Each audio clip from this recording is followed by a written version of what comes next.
What's up, guys? Welcome to CryoFX YouTube channel and our how-to videos on cold spark machines. Today's video is on cold spark cleaning process, otherwise known as cold spark machine cleaning process. Now, why would you want to know about this cold spark machine cleaning process? And I like explaining the why. Because the number one reason these machines mess up is because people like you don't clean them. The proper method to clean these, regardless of what somebody says, I'll be the first to tell you that our service department works on these, so we see them inside, we see them outside, we see the whole nitty gritty. And there is a lot of grit inside if you don't clean it right. I'm going to show you that on this video and on another video later, but I want to just cover the basics. So, cold spark machine cleaning process, otherwise known as cold spark cleaning process. What is the process? You normally use the machine. I'm not going to be using the machine on this video because we're demonstrating on what to do. But let's say you just got done using the machine, regardless of where it's at. You want to make sure everything is unplugged from the machine. No wires, no nothing is plugged in. That's a double negative, by the way. You can wipe your hand across the front. There's nothing plugged in. You'll go ahead. You'll still have granules inside here. You want to take this cap off. Make sure you're not in the rain. Just have to say that. Get a container. The container is what you're going to be putting your spark granules or your spark powder into. You want the container to be clean. You'll go ahead and you'll take the machine, make sure that the hole's over it, and you'll go ahead and tip it upside down. There's a little bit of granules in there, but most of them have already been emptied out. Now, you can put your finger in here and make sure that there's no granules in there. What you're going to see is you're going to see a corkscrew, and that's about it. If you could see the corkscrew or what looks like a screw inside, then you've emptied it out enough to make it usable for the next portion of what I'm going to tell you. So put your case aside. Let me talk about the case for a second. The granules that go in here, you want to immediately put into a bag. You don't want them wet. You don't want them in anything that can get moisture or wetness or dirt or anything else in here, because you want to use those again. They cost a lot of money. You want to be able to put those back in the machine the next time you use it. I don't have it on this video, but you'll go ahead, you'll put those into a bag. Make sure the air's out of the bag and make sure the bag is sealed. Once you do that, now you're set up. So you'll go ahead and put the cap back on the top reservoir.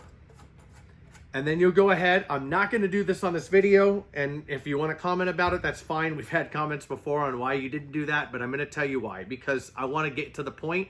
You've already connected the machine to use it. I don't need to do it here on this video. You'll go ahead and connect the machine again the way that you used it before, and you'll go ahead and you'll get all those granules out that are still inside. Now you may ask, why is there granules inside? I thought I emptied them all out. Well, you did. Case in point, let me take this off. Since we already have one open, I'm going to show you here why you need to still use the machine and get the rest of the granules out. So if you want to come forward, I'll show you here. This is the reservoir that you just emptied out. You can see that it slopes down. There's a corkscrew right underneath, right here, that you can't see because it's inside. And you have this little funnel. There's going to still be granules in this funnel, and there's still granules on the inside of this heating element corkscrew. I have another video that goes way in the detail on that. For this video, cold spark cleaning process, we're only going to do a recap. The link below to how to clean a cold spark machine goes into further detail on exactly how to do this. But you want to expose all these and extinguish, or whatever the word is. I'm at a loss for words right now. You want to get these granules out. You're not going to have an open machine. So you go ahead, you connect your spark machine back up the way you used it before, and you run the machine like you normally would to get these granules down into here and back out. Once you do that enough time, the granules are going to stop, or the sparks, I should say, are going to stop coming out of the machine. And when you activate the machine and it doesn't work anymore, or doesn't expose sparks anymore, that means that you've completely emptied the machine. Then you can go ahead and you can take your wires off, disconnect the machine, and set the machine aside for the next use. I'm going to say this again, but 90% of the reason why these machines come back to us is because of two things, maybe three.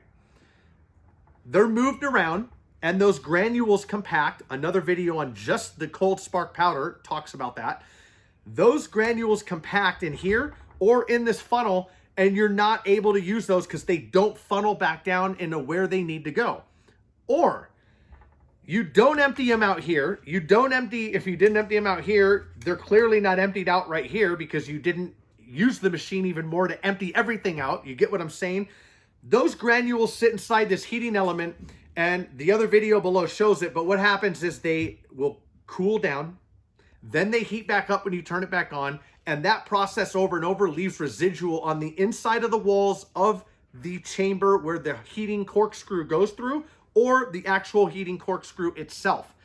When that happens, after a period of time, this buildup gets in there, and then your spark machine just doesn't work. It doesn't give you the output that you want, it doesn't work the way you want, or it becomes problematic and you don't know what's going on. Well, that's what's going on because I just explained it. So do me a favor, do yourself a favor. This is an investment.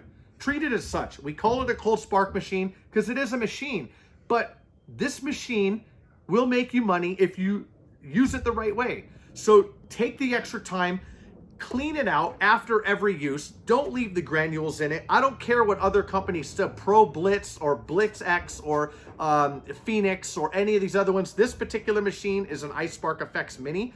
All the machines look the same inside. They all operate on the same inside with the same type of features. They just may look a little different or have different type of features. So with that said, you want to make sure that you clean it correctly. So what do you need to do for a cold spark cleaning process? Let's recap. Disconnect, open this cap, turn the machine over, empty it out, put the cap back on, connect the wires again, go ahead and use the machine while it's still hot, get all the granules back out, all the sparks out until the machine runs, but nothing comes out. Then you've cleared all of the chambers. And then disconnect it and then put it away for a future use. So that's the best way to clean your cold spark machine, regardless of where it's from. That's not just ours, iSpark Effects, that's all of them. Make sure you clean them, make sure you do the right thing. Don't get any granules on the inside, make sure you wipe the top off. We have other detailed videos in the description below on how to clean these. So that is how to clean a cold spark machine, otherwise known as cold spark machine cleaning process. I'm Chris, this is Cryo Effects. Thanks for watching. Do me a favor, hit that like button because it definitely helps other people save themselves the agony and spare themselves time on how to clean the machine properly. Sometimes they need to hear it, even though it's in the manual. I'm Chris, this is Cryo Effects. I already said that. Thank you for watching. And we have other videos coming up, other videos on how to clean these, more in depth, taking this completely apart, other videos on other parts of the spark machine, how they work, what the features are inside, everything else. So that's it. Thank you for watching. Try not to drag this out too long, but share it with a friend, save themselves some time and headache on returning the machine. Definitely don't want to return it because it's clogged and all we did was clean it the same way I told you on the video, and you paid somebody the shipping and the cost to clean it. No bueno. Until next time, thanks for watching.